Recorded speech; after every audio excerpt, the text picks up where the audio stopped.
শ্রাবণের দিনে অঝোর বৃষ্টির ছোঁয়া নিয়ে অন্তিম শয্যায় শায়িত হলেন বাংলা সাহিত্যের কিংবদন্তি লেখক নন্দিত কথা সাহিত্যিক হুমায়ুন আহমেদ। মঙ্গলবার বাদ জোহর তৃতীয় জানাজা শেষে নুহাশপল্লীর লিচুতলায় চিরনিদ্রায় শায়িত হন তিনি।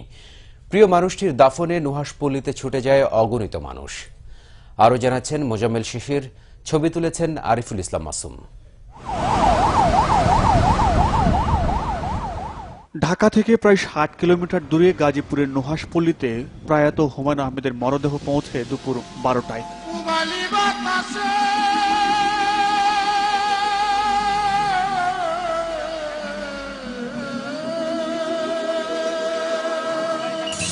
কেউ অশ্রুসিক্ত নয়নে, আবার কেউ লেখকের প্রিয় কদম ফুল হাতে নিয়ে সীমাহীন শোকে বরণ করে ক্ষণজন্মা এই মানুষটির মরদেহ।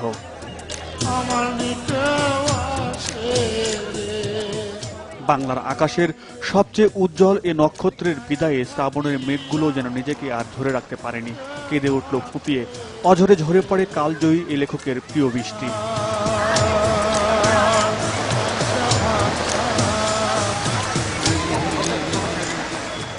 এত শোক আর এত মানুষের ঢল আগে কখনো দেখেনি এখানকার কেউই। অগণিত ভক্তদের চোখের জল আর বৃষ্টিতে ভেসে যায় পুরো নুহাশপল্লী।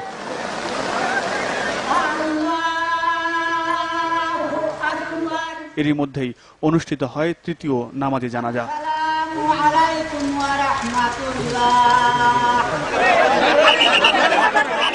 জানাজার পর শেষবারের মতো হুমায়ুন আহমেদের মলিন মুখখানি দেখতে দেওয়া হয় প্রিয় মানুষগুলোকে। এ সময় কান্নায় ভেঙে পড়েন তারা।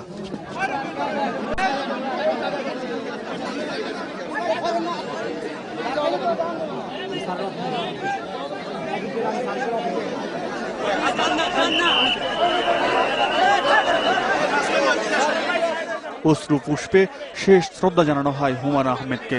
এরপর গাজীপুরের দুর্গম অথচ শান্ত সুনিবিড় নুহাশপল্লীতে তাকে একা ফেলে সবাই চলে যায় যে যার গন্তব্যে। এ সময় সবার কণ্ঠে বাজে বিষাদের সুর। এই চিন্তাটা করেই তো মাথা ঘুরে যায়, কেমন করে একলা থাকবে এখানে। উনি এই গাছগুলোর সাথে কথা বলেন।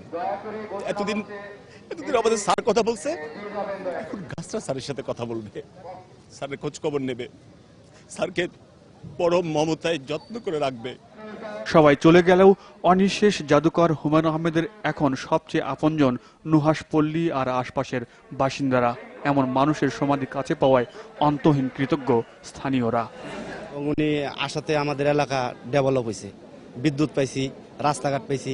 খুব খারাপ লাগছে, আর শোনা যখন তো খুব খারাপই। এখানে কব্বর হয়ে গেছে, আমাদের ভালোই লাগতেছে, নইলে তো আমরা যাই দেখা পারতাম না। এ মৃত্যুর মধ্য দিয়ে হুমায়ুন আহমেদের দৈহিক উপস্থিতি শেষ হলো, কিন্তু তার রেখে যাওয়া সৃষ্টিকর্ম বাংলা ভাষা আর সাহিত্যে যুগ যুগ রাজত্ব করবে। সেগুলোর মাধ্যমেই হয়তো পাঠকরা তার উপস্থিতি টের পাবে প্রতিটি দিন, প্রতিটি ক্ষণ, আর নতুন নতুন রঙে রাঙাবে ভক্ত হৃদয়। যদি মন কাঁদে তুমি চলে এসো, চলে এসো এক বরষায়। জীবিত অবস্থায় নিভৃতে থাকা হুমায়ুন আহমেদ মরণের পরও নুহাশপল্লীতে থেকে গেলেন নিজের মতো করেই।